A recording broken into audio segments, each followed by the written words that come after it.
Born enslaved in 1822, Harriet escaped slavery in 1849. After her escape, she returned to the South multiple times, guiding about 70 enslaved people to freedom through the Underground Railroad. In total, Tubman helped more than 800 people escape from slavery. She never lost a single passenger on her journeys, making her one of the most admired figures in American history. Frederick Douglass escaped slavery in Maryland and became a prominent figure as an abolitionist, orator, writer, and statesman. Douglass was the first African American to be appointed to a significant political office, serving as a United States diplomat to Haiti.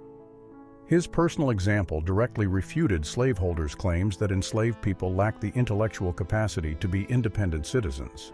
Mrs. Sally, 88 years old, is a former slave observing the Emancipation Proclamation document in 1947. When the proclamation was issued, she was only 3 years old. Although she grew up in freedom, her life was marked by challenges.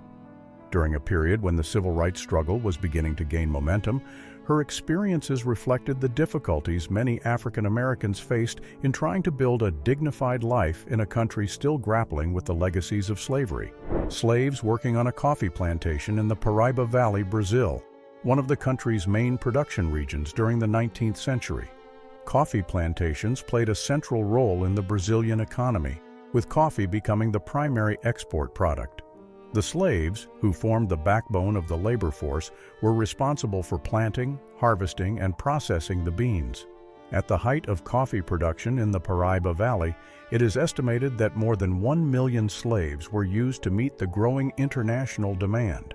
Former female slaves attending a convention in Washington in 1916. These meetings provided a space for former slaves to share their stories, celebrate their freedom, and discuss the issues that still affected their lives and future generations. Although slavery had been abolished more than 50 years earlier, many challenges, such as discrimination and inequality, still persisted. These gatherings represented the ongoing pursuit of justice and equality. Here we see the Shores family in Custer County, Nebraska, in 1887. Rachel and Jerry Shores, third and fourth from the left, were among the former slaves who settled in the region after abolition. These settlements marked the presence of African Americans in the Old West, where many former slaves sought land and freedom. Like other Western pioneers, these freedmen's families helped shape the American frontier, building farming communities and facing challenges such as harsh weather and isolation. Slaves and workers on a Cuban plantation during a midday break, 1863. Cuba, as one of the last Spanish colonies to abolish slavery, still relied heavily on slave labor in its sugar and tobacco plantations. The image captures a rare moment of rest for the workers who faced long hours under the tropical sun.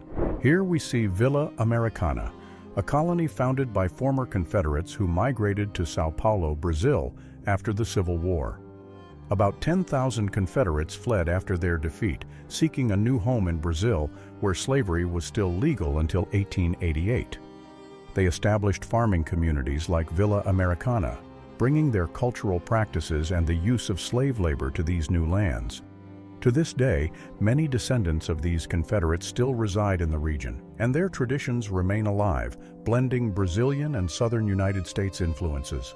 In this 1862 photograph, we see slaves on J.J. Smith's plantation in South Carolina. Cotton plantations like J.J. Smith's relied almost entirely on slave labor to sustain the southern United States economy.